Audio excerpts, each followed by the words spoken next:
Madame le maire, chers collègues, 2025, eh bien, c'est sport. Un budget 2025 que nous avons préparé dans un contexte évidemment très particulier puisque nous avons une loi de finances 2025 depuis hier. Construction du budget qui s'est donc faite en parallèle du débat parlementaire. Merci Audrey Linkenheld pour les échanges permanents par rapport aux éléments nationaux et merci beaucoup au service des finances, Daniela Boisard, Sylvie Vallerand, Sylvain Capilly, Jean-Baptiste Béard et Sarah Mailleux d'avoir fait les ajustements jusqu'à la dernière minute, le matin même de l'envoi à la commission et d'avoir réussi à sortir la maquette en temps et en heure pour pouvoir nous permettre de voter ce budget à ce conseil municipal plutôt qu'en avril, ce qui reste autorisé par la loi, mais qui évidemment rend le lancement de l'ensemble de nos projets plus délicat. Une construction budgétaire qui a démarré avec de grosses inquiétudes à l'automne avec les annonces du gouvernement Barnier. Nous avions chiffré à près de 20 millions d'euros leur impact, ce qui nous semblait évidemment particulièrement injuste de faire contribuer autant les collectivités au redressement des comptes publics alors que l'on sait qu'elles ne sont pas responsables de ce dérapage puisque les collectivités n'empruntent que pour investir pour l'avenir. Différentes mesures ont été retirées à ce budget, mais notre inquiétude reste vive dans la loi de finances parce que nous savons dans le viseur du gouvernement un certain nombre d'opérateurs de l'État sur la transition écologique notamment avec lesquels nous, Ville de Lille, nous travaillons tous les jours. Je pense d'abord à l'ADEME qui nous a énormément accompagnés sur le label du climat Air Énergie pour nous challenger et nous permettre d'aller plus loin dans nos politiques de transition écologique. Je pense aussi à l'Office français pour la biodiversité avec qui nous travaillons à la fois sur la citadelle et qui est un réel expert en la matière, mais aussi sur la prise en charge des animaux sauvages qui sont issus d'élevage clandestin. Notre inquiétude, elle porte aussi sur les baisses de crédit de certaines politiques de l'État et je pense notamment aux conseillers numériques qui accompagnent les personnes qui sont loin du numérique et je voudrais dire à nos 5 conseillers numériques à la ville que nous sommes fiers de leur travail et que nous allons tout faire pour qu'ils puissent continuer leur mission. Alors, je reviens sur le budget.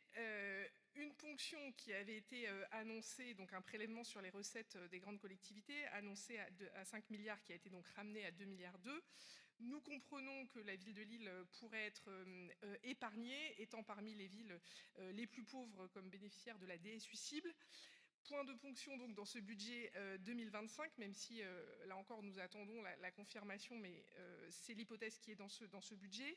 Mais nous n'échappons pas à la hausse des cotisations retraite de la CNRACL, avec un impact de près de 15 millions sur les 4 prochaines années, puisque cette hausse de cotisation, c'est pas juste 2025, c'est 26, 27, 28. Donc 3,7 millions en 2025 que nous avons intégré au budget. Un budget que nous avons donc construit sans transiger sur la qualité du service public, avec la poursuite de notre programme d'investissement et sans toucher au taux de fiscalité.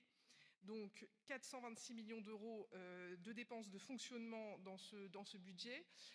C'est 17 millions d'euros de plus qu'au budget 2024. Pas pour se faire plaisir, mais vraiment pour pouvoir intégrer cette hausse des cotisations retraite, le glissement vieillesse technicité, donc la progression naturelle de l'évolution des salaires des agents, la participation obligatoire à la complémentaire santé pour les agents éligibles, 2,4 millions d'euros de primes d'assurance en plus par rapport aux années précédentes avec des plafonds de remboursement qui sont moindres et des franchises qui explosent et 1 million d'euros pour les licences informatiques qui avant étaient considérées en investissement, ça passe en fonctionnement, c'est pas illogique mais c'est de la contrainte en plus pour nous pour pouvoir tenir nos dépenses de fonctionnement puisque je rappelle qu'on est obligé d'avoir un budget équilibré contrairement à l'État.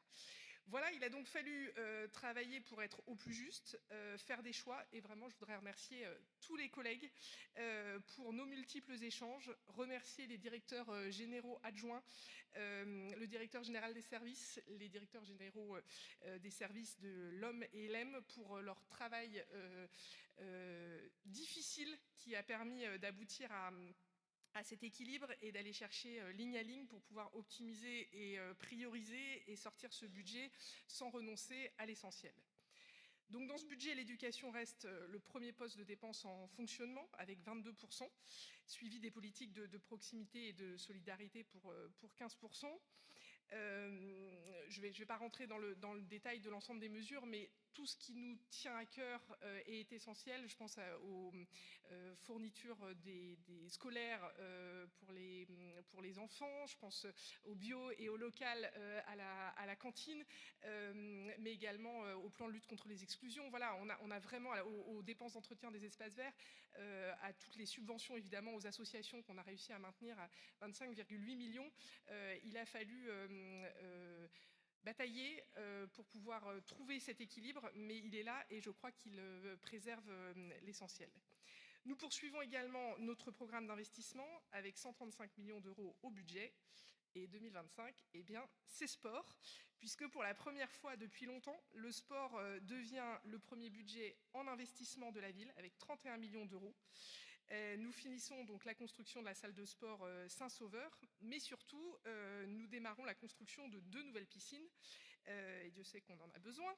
La piscine de Fivelem, qui démarrera donc en mai 2025 pour une ouverture prévue à l'été 2027. Et enfin, la piscine du boulevard de Strasbourg, qui doit donc démarrer également au mois de mai pour une ouverture tout début 2026. La commission d'appel d'offres s'est tenue ce matin. Nous avons donc attribué les marchés pour cette piscine boulevard de Strasbourg et j'ai donc le plaisir d'annoncer très officiellement que nous allons récupérer le bassin des Jeux Olympiques, celui du centre d'entraînement de Saint-Denis, qui a servi pour les entraînements au plongeon, à la natation synchronisée et au water-polo. Donc Léon Marchand n'a pas fait de record dans ce bassin, mais je suis certaine que ce bassin olympique ne manquera pas d'inspirer nos championnes de water-polo et surtout, il répondra à notre besoin urgent de piscine en essayant, dans la mesure du possible, d'assurer la continuité du service avec la piscine Max Dormois. Le sport, ce n'est pas que de la natation, même s'il y a aussi d'autres sports, la course à pied d'ailleurs, ça coûte moins cher. Nous rénovons également le terrain du stade des Ormes à l'Homme pour le rugby en 2025, le terrain du stade Barat à Fives, les vestiaires de l'US Carrel à Moulins. Voilà, donc dans ces 31 millions, il y a évidemment beaucoup d'argent pour les constructions de piscines, mais nous gardons le cap aussi sur l'ensemble des équipements sportifs de la ville et l'ensemble des disciplines. Nous poursuivons aussi toutes les rénovations énergétiques avec plus de 16 millions d'euros dédiés à cette politique. Et je voudrais d'ailleurs préciser à nos élus d'opposition et les moi, s'ils nous entendent, et à la presse qui s'en est fait l'écho, que passer de 7,9 millions d'euros d'investissement en 2024 à 8,5 millions d'euros en 2025, ça fait donc plus d'investissement et non moins 20%, sauf à considérer que la salle des Acacias ne se situe pas à LM, mais je pense que chacun autour de la table en convient. Dire aussi que les 800 000 euros prévus pour l'école Berthelot ne sont pas des études, mais bien des travaux et que nous allons donc voilà, les faire évidemment. Dire également de manière plus générale que nous avons 12 millions d'euros pour les nouveaux espaces verts, 7 millions pour la voirie. On continue cette végétalisation et l'apaisement de la ville avec au global près de 44%, c'est ce que vous voyez sur ce diagramme, de nos dépenses d'investissement qui sont dédiées à l'adaptation au réchauffement climatique, à la transition écologique et à l'amélioration du cadre de vie. Je continue sur la diapo suivante. Voilà. Un budget donc, qui s'équilibre tout juste avec une épargne brute qui couvre, qui couvre tout juste voilà, notre besoin pour rembourser notre dette. On est sur un équilibre qui est encore sur le fil, mais avec une situation financière globale, quand vous prenez sur la diapositive suivante, voilà, qui reste saine grâce à notre épargne prévisionnelle historique et encore de 2024 que nous arrivons à préserver, même si les équilibres voilà, sont difficiles, il faut quand même en convenir pour 2025, mais vous voyez que sur 2024, on a réussi à tenir la barque et on va tâcher de continuer pour avoir un peu d'évolution prévisionnelle, si vous poursuivez sur la diapo suivante, voilà, un encours de dette donc qui remonte après plusieurs années de désendettement. Je n'ai pas remis l'historique avant 2018, mais en fait, depuis 2011, la ville ne cesse de se désendetter. Et vous voyez là qu'on se réendette en 2025 pour financer nos investissements. Et on revient au niveau à peu près de 2018. Il n'y a pas péril de la demeure, la trajectoire est maîtrisée. Sur la diapo suivante, voilà, en termes de capacité de désendettement, donc je rappelle le seuil d'alerte de l'État, il est à 12 ans. Nous arrivons à 7 ans à fin 24. Et donc, nous prévoyons avec ce budget un atterrissage prévisionnel autour de 8,6 ans avec voilà, des investissements très lourds. Pour conclure, dire que voilà, nous tenons le... Pardon, je voulais juste, avant de conclure, terminer sur le budget climat. Le budget climatique, voilà, sur lequel je voulais simplement redire que c'est un axe un outil de pilotage qui est vraiment utile pour nous. La progression, donc là vous voyez entre 2024 et 2025, qui montre l'effort continu qui est fait pour pouvoir à la fois améliorer les dépenses le caractère favorable et très favorable de nos dépenses de fonctionnement, baisser nos dépenses liées aux défavorables. Donc là, on passe de 6,9 millions à 6,2 millions. Et si on regarde en investissement, c'est évidemment plus parlant, puisque sur le fonctionnement, il y a un impact lié à la baisse des prix de l'énergie. Comme on achète beaucoup d'électricité verte, ça impacte notre budget climatique, mais on est content d'acheter moins et moins cher d'électricité. Donc en investissement, on voit là la forte progression entre 24 et 25.